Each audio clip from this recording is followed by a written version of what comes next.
Causes of Life is based in the reaction to the public health language of the leading causes of death to frame choices. I started working on the book, Leading Cause of Life, and asked Larry Prey to help me write it. The very, very first sentence of the book was Larry's, and that is the extraordinary sentence, life has a language. So what's the language for? Paul Orienti, some years after that, told a group of LCL fellows that you really don't need leading causes of life language unless life is complex. It turns out life is complex. This is what teased Jonas Salk to also flip the most basic language of pandemic and epidemic to ask the question, what if in human communities health could spread like an epidemic? Life is not a problem, it's only a possibility. This is where Doug and Jim have been so helpful, along with others, I'm thinking of Jerry, help us find the philosophical guidance that this radical ambiguity we're in now is actually old news. We know how to be here. We just have to pause and reflect on those who have been here thinking deeply about it before us. The leading causes of life language is less the answer than the right question. When I speak with this about clergy or public health people, I say, you don't have to even remember 5 things, but when the committee you happen to be sitting on is facing what seems like an incomparable problem, simply ask the right question. Is there any life here to work with? There's always life here to work with. We just have to learn how to talk about it. Life does find a way among the places, people, and communities that we love. That's what the language is for. I'm going to stop there. Hand it over to Jim. What I want to do is share a couple of images. The 5 causes of life, agency, coherence, hope, connection, and intergenerativity, the last one we also call blessing, will be misunderstood if 2 things are not made clear.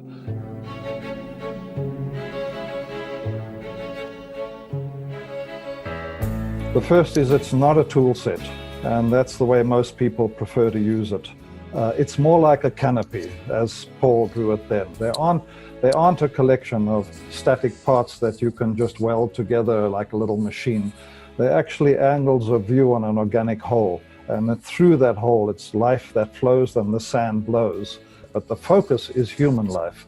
It's about how humans are present in the world, about, in fact, more precisely, an extraordinary set of capacities that mark us as being and becoming human in the first place. And if we forget that, we might as well forget the framework.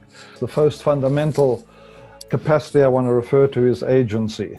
It's crucial to grasp what this means. I mean by it our creative freedom, as Doug and I have written a book trying to describe this. It's our causal capacity to change nature and ourselves in ways that nature couldn't do on its own. Why causal? Because it has profound effects in the world and on us.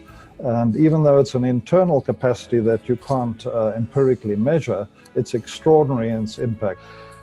This is a good way for me. I love using this example. It's a symphony orchestra. It happens to be the Berlin Philharmonic Orchestra, playing Beethoven's 9th Symphony, its choral symphony, and the sound it produces is awe-inspiring. What one needs to create that sound is itself extraordinary, though. It's not just the skills of the musicians and the conductor, and the people playing in exquisite harmony, but it's the instruments that have been built by someone, craftspeople, it's the precise wood that was harvested and honed for that, it's the strings someone spun, it's the paper someone invented, the notes written on it, the ink someone made. It's a massive collaborative accomplishment spanning literally hundreds of years and probably as many people, well beyond the orchestra. All of that is possible because we are able to add to nature something that's not in it.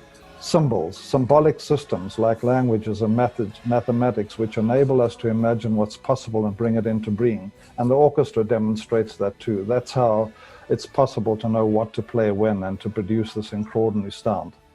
We all know too well that we are highly capable of using our creative freedom to destroy as much as we can constructively use it. The freedom itself, the creative freedom, is good.